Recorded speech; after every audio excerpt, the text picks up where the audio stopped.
Welcome to Tabletop Battle Adventures DDay 0930 hours, Turn 19. This is part 3. For the details, gotta go back and watch the introduction video for this turn. We're looking at Turn19. It's held by the 6th Fallschirmjäger, 1 platoon. Both bridges leading into Turn19, also objectives, held by the 6th Fallschirmjäger and the river lock as well. The river lock is open and is flooding the green fields. Infantry advance, no run, and no vehicles. It's been a great fight. We'll take a look at Omaha Beach. Germans defending.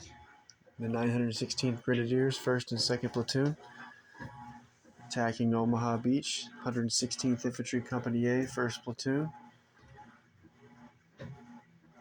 The 2nd Rangers Company C, 1st and 2nd Platoon, on the right flank. And the 743rd Tank Battalion Company A, 1st and 2nd Platoon. Starting out tonight, there will be a German ambush. We haven't got to the first dice of this turn yet, which will be a US dice. We're still working through the ambushes. 916th Grenadiers, 1st Platoon Sniper. Spring his ambush. He's an NCO, by the way. He can give out 1 order dice as well. He's going to fire. He's going to target the 116th Infantry, 2nd Squad leader up against the wire.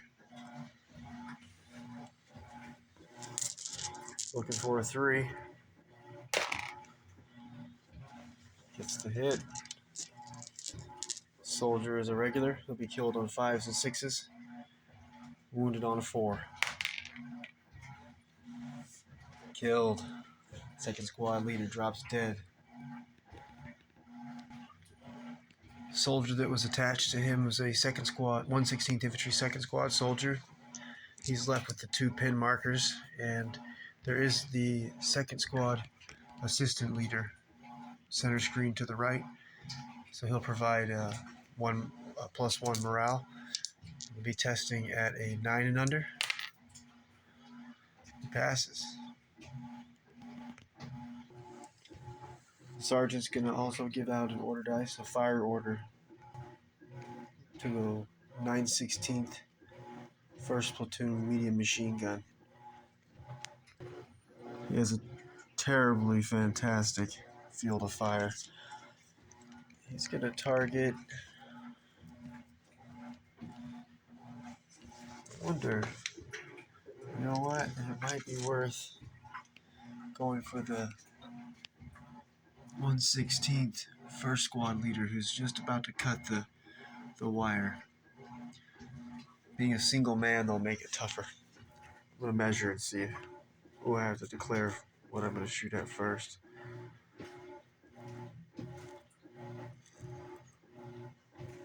We'll take the shot. We're going to try to take this 1st Squad leader out. Well, he's going to need 7s. Single man plus long range and beyond range, which I play that certain weapons can shoot past what is written in the rules because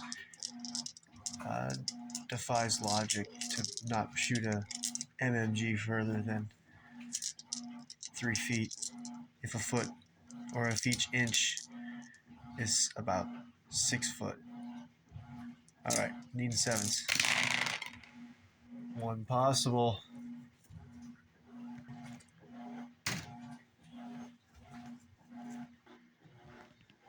Ambush roll off. US green dice, German brown. Tie. US ambush. The 506 platoon over in the hedgerows scanning, and I don't think they have any ambush options. So we're heading over to Omaha Beach. 116th Infantry Sniper. He's gonna spring his ambush. He's gonna fire on.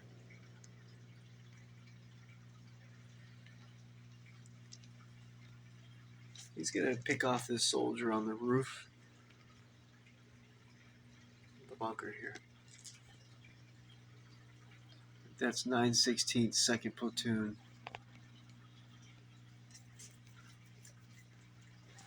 First section. He's gonna need a 3. Gets the hit. He'll need a. The soldier's not an NCO, so he's a regular, dying on 5s and 6s, wounded on 4s. Just the pin. The 116th Sniper is an NCO. He's going to be able to give out 1 order dice. He's within range to order the 743rd Tank Battalion, 2nd Platoon leader in the Jackson to fire. He's going to take a shot. He can't shoot. I was going to shoot these soldiers, but they're too low. He can't shoot that low over the top of the flamethrower crocodile tank and all the infantry. So he's going to shoot a little higher. He's going to go for this bunker up here. It's going to be long range. So he's not. So these Germans are in the bunker, not on the roof. So you can't hit the window of the bunker except on a 7. So instead, he's just going to do damage to the bunker, and it'll be hitting the bunker itself on a 4-up. Hit. 2nd Platoon leader gets the hit, and normally hits in a building is 2d6, but because I'm running it as a bunker, it's just 1d6 hits, and this will be damage done to the building itself. Ooh, 5 damage. Excellent. This building can only take 12. I make little markers next to the buildings just to try to keep track. This bunker here is at a -6 for damage. Slide down here, -8. This building here has a anti-tank rifle team, GRB 39 grenade launcher anti-tank rifle team in there, and that building's going to collapse on just 3 more damage. So those guys can't get out of there in time. Now we're going to open up with the hall-mounted MMG. Again, he has to take a high target so as not to shoot his own soldiers. So we'll go for the same target, 5 shots, needing 7s to get the hits. He's the 2nd Platoon leader. He's a lieutenant. He has 2 order dice to give out. He's going to radio out to the Navy, and they're going to receive a fire order. And they're going to attempt to knock out the bunker I mentioned with the grenade launcher anti-tank rifle team inside of it. The Navy will be hitting on a 3. Oh, miss. All right, is it going to be a 3-inch or 4-inch? 1 through 3. It's a 3-inch HE round, and 4, 5, 6. All right, we got a 3-inch HE round. Now we need 2d6 and a scatter dice to see where it's going to land.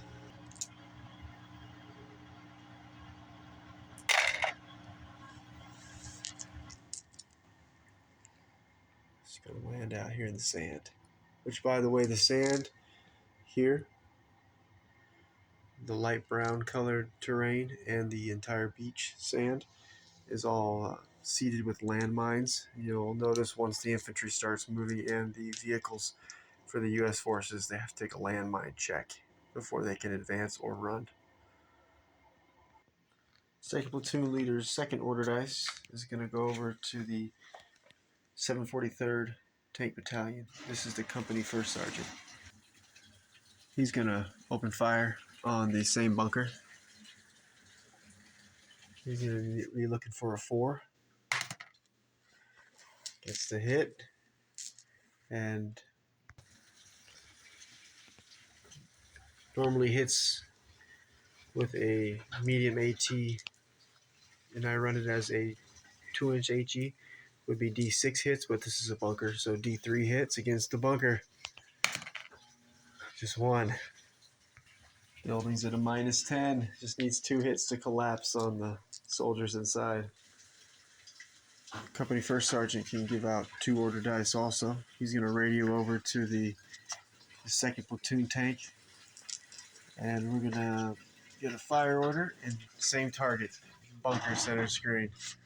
And he's only going to need a 3. This is a heavy AT.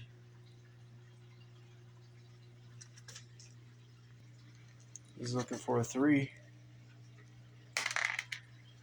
Gets the hit. And this weapon's going to be D6 hits.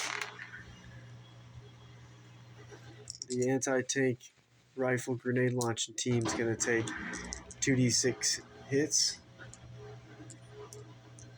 because the bunker is destroyed. Oh yeah, these are like 10 or 11 hits. Let's see if they survive. Ooh, they die. 2nd platoon tank destroys the bunker, killing the 2 Germans.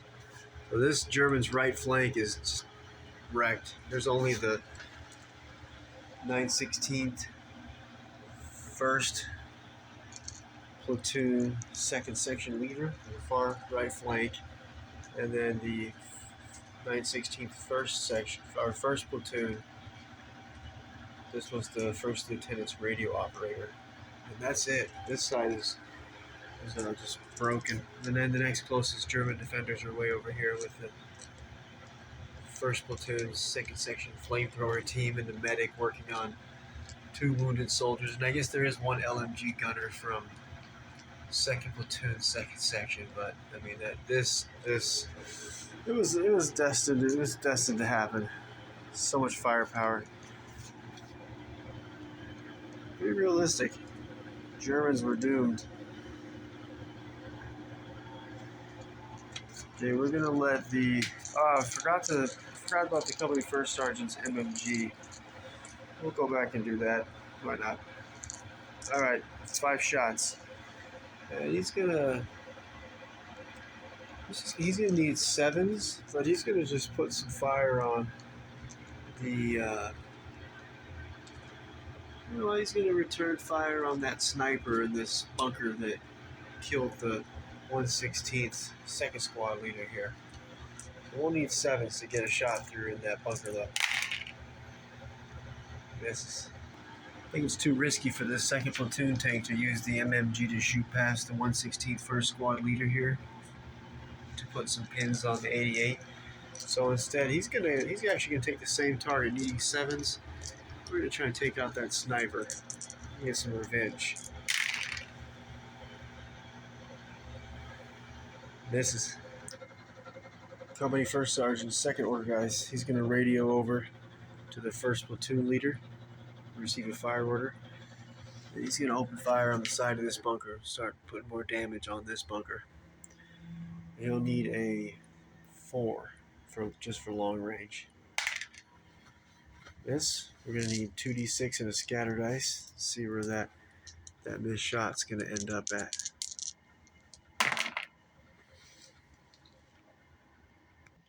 First platoon leader is gonna have to take his hull-mounted MMG is gonna have to shoot at a high target at higher elevation. He's gonna just see if he can get lucky shooting the 1 MMG gunner left in the bunker.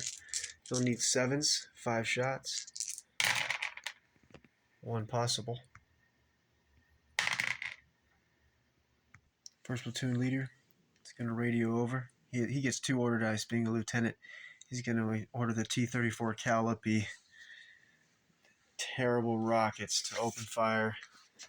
And we're going to target the soldiers, the 3-man team here from 9/16th Grenadiers 1st Platoon 2nd Section.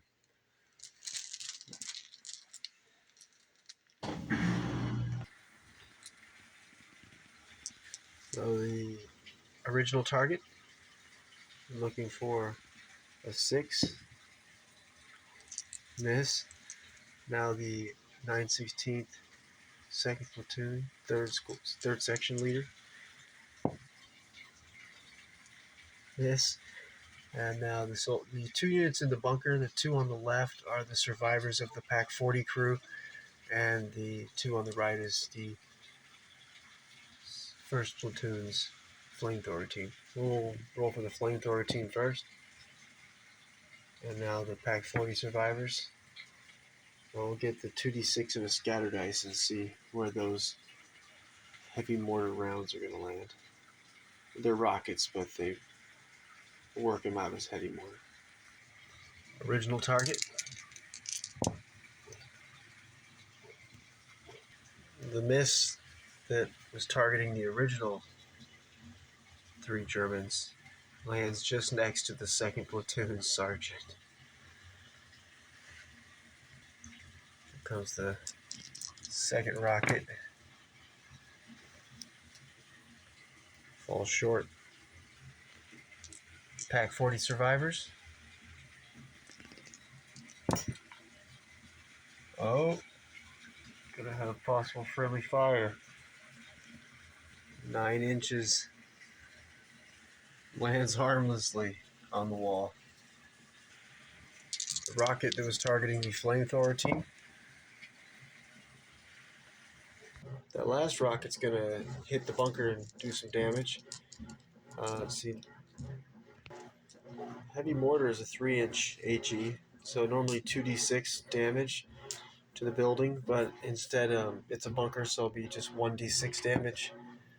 6.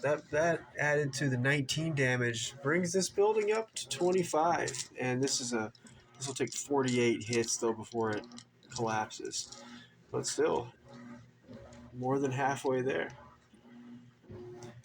Now the T-34 Calliope is going to use its hull-mounted MMG. We'll have to shoot at a higher target. I think we will put fire on the 916th 2nd Platoon Sergeant center screen. They only need 7s.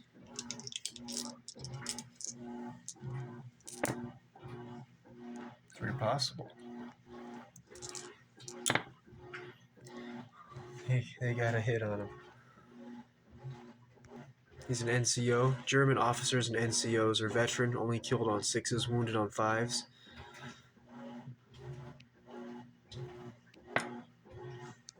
Just that pin marker. 1st platoon leader, the 1st lieutenant, his 2nd order dies. He'll radio over to the M4, the M4, the Sherman with the dozer blade on the front. He'll receive an advance order. He's going to push these obstacles forward and open up a path in the through the draw.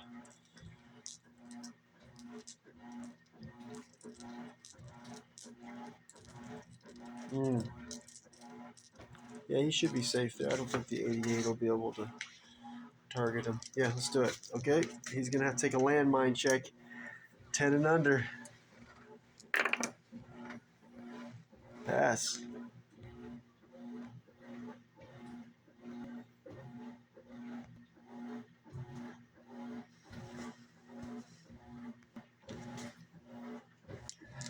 He's going to open fire with his medium AT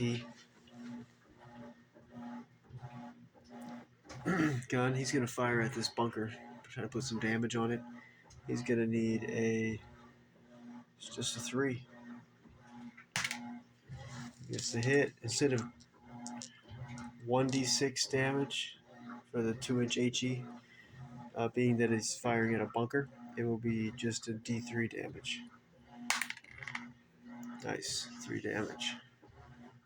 That's the first 3 damage to this bunker. This bunker can take 24 damage, so let's see, this bunker over here is at 6 damage. I guess I should have been firing on these bunkers a little more often, but I've been destroying other targets. The Sherman with the dozer blade won't have a target for his MMG, the hull-mounted MMG.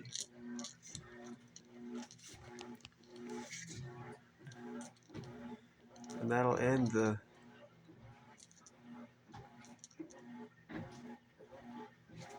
firing. There's still the 116th Infantry platoon leader, the first lieutenant, on ambush. There's the 116th Infantry Sniper on ambush. Moving down this way. Then there's the 2nd Rangers, Company C, 1st Platoon Sniper on ambush. And that's it for the U.S. soldiers that are still on ambush here on Omaha Beach. Before we get to that first dice of this turn, the U.S. dice, the Germans have the 916th Grenadiers 2nd Platoon Commander, the 1st Lieutenant, in the bunker that was just fired at. And that's the only unit for the Germans still on ambush. Here in the hedgerows, the 506th PIR 1st Platoon has no soldiers left on ambush. And the Germans have the 1058 Grenadiers 3rd Section Assistant Leader. And inside the 1058's headquarters, this building, the 1st Lieutenant Kreutner is on ambush. And there's the 1058 Sniper on ambush. He is in the center window, 2nd floor. And in the right window, as we're looking at the building, there is the 1058 3rd Section LMG team on ambush. And then the only other soldier on ambush is 6th Fallschirmjäger's commander, Major Vonderheit, and he is inside of the tower, 2nd floor, and his radio operator is up here in the tower with a great view of the battlefield. By the way, hedgerows block line of sight, though, except for the hedgerows that are along the walls. Those are short hedgerows and do not block line of sight. We need another ambush roll-off. Germans. About 3 nights. Get back to the battle. I'm going to call it a night.